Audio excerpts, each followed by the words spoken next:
Hey math people, we're almost done through our small chapter on parametric equations, vector functions, and polar equations, pretty much the calculus of those. And it was our departure away from the calculus of single variable in goes x, out shoots y functions. This video is for you, Zach.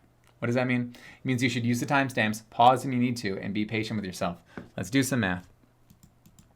So back in the day, Rene Descartes was sick in his bed and flu-like, fever-like, hot, steamy, sweaty, gross. And of course was thinking of mathematics. He would close his eyes, open them again, and see the grid in space. He would see x, y, and z. So then, therefore, named, or I don't know if he named it this or if someone else did, that the Cartesian coordinate system, the rectangular coordinate system that we are used to, where x and y create ultimately rectangles, right? X is equal to 0, x is equal to 1, y is equal to 0, y is equal to 2. This is a rectangle, y'all, rectangular coordinates.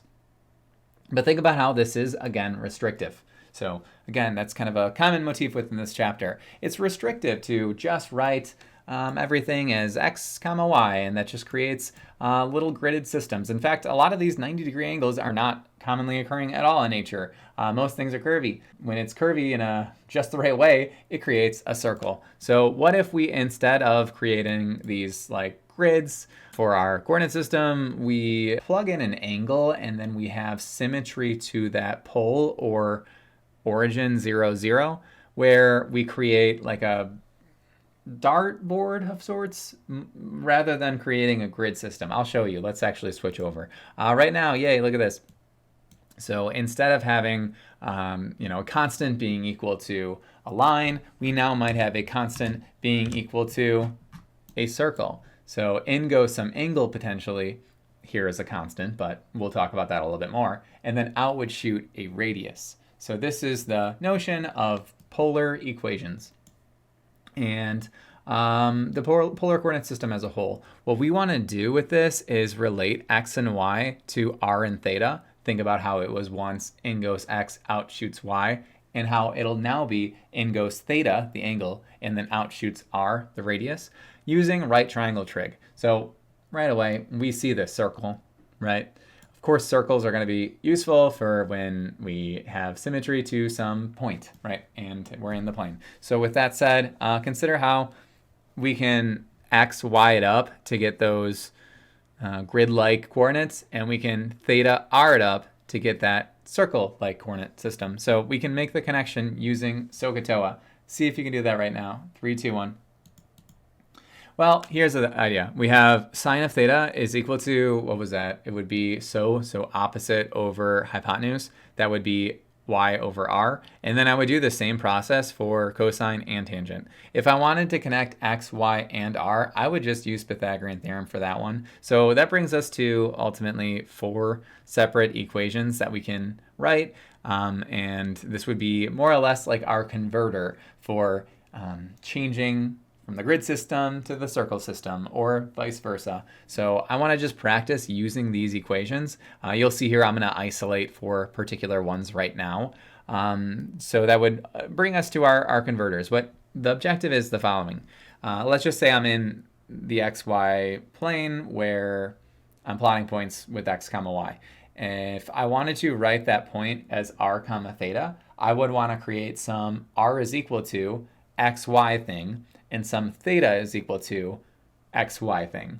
If I wanted to do the reverse, I want to go from r and theta world to x and y world. I would want to write some x is equal to some function of r and theta, and y is equal to some function of r and theta. So you're going to do the following here with me. Solve for r. Solve for y. Solve for x. And solve for theta. See if you can do that. 3, 2, 1, because that brings us to polar coordinates, where if I want my change of variable, here would be the following equations. From rectangular to polar, I would say r is just the square root of sum of squares of x and y. This is just distance formula or Pythagorean theorem. For theta, since the other 2 sine and then cosine equations had r in it, the last one, TOA, helped us out with isolating for theta with respect to x and y. I just had to take the arctangent of both sides. And then for x and y, the conversion from polar into rectangular, I just simply scooted over, what was it? The r value, right? It was that x over r and y over r, multiply both sides by r, you get the following two equations. So this would allow us to go back and forth between the two ordered pairs. Let's practice that right now. So you can see here, I want to convert from the following rectangular coordinates to the polar coordinates. And then the interpretation being, this is x and this is y. You want to then now write it as r and theta. Use these equations above. Let's see how that goes. 3, 2, 1. So for the first one here, I simply took the magnitude. I took the square root of sum of squares. That would be just square root of 18.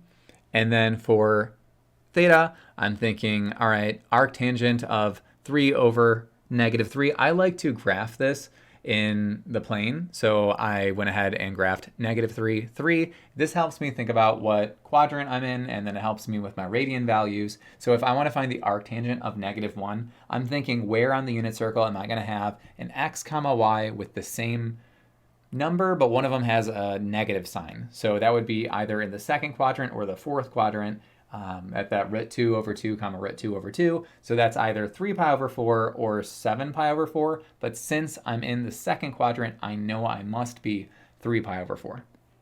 See if you can try that same idea for b. 3, 2, 1. You can see here that square root of sum of squares, I just get that 2. Arctangent of root 3, that's just going to be root 3 over 2 over 1 over 2, right? So that would be at 1/2 comma root 3 over 2. That location is at pi over 3. And then the last one here, 0, negative 2, 3, 2, 1. For this one, the distance is straightforward. It's just 2 because you have no x component there. And then that's just going down 2. And then for the next one, root 3 over 2 is just that location on the unit circle, that 0, comma, negative 1 location on the unit circle, right? The lowest point has an angle of 3 pi over 2. So for the next one, I would argue this one's a little bit faster. We just need to know our unit circle. So we're plugging in our r, and that's kind of like our amplitude to our cosine and sine respectively. See if you can do the plug and play. 3, 2, 1.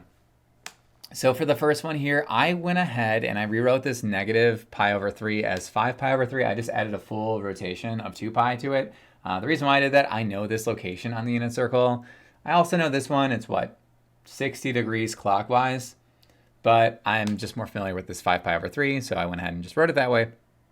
And that's at that location, 1/2 comma negative root 3 over 2. I just scaled each of those by 2, as that's my radius or amplitude here, and I got 1 comma negative root 3. See if you can try the next one, 3, 2, 1.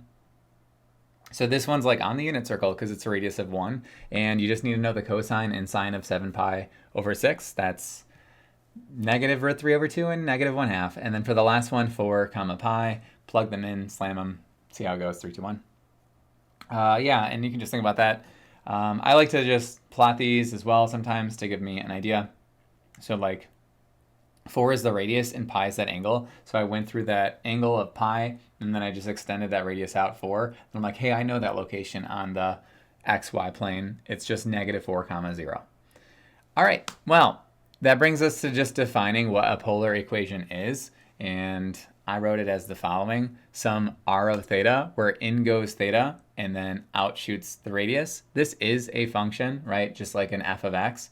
Some things that come with it is that I usually just say distance from the pole, and then the pole is r is equal to 0. It's the origin, 0 comma 0. And then the big idea is that in goes angle, out shoots radius.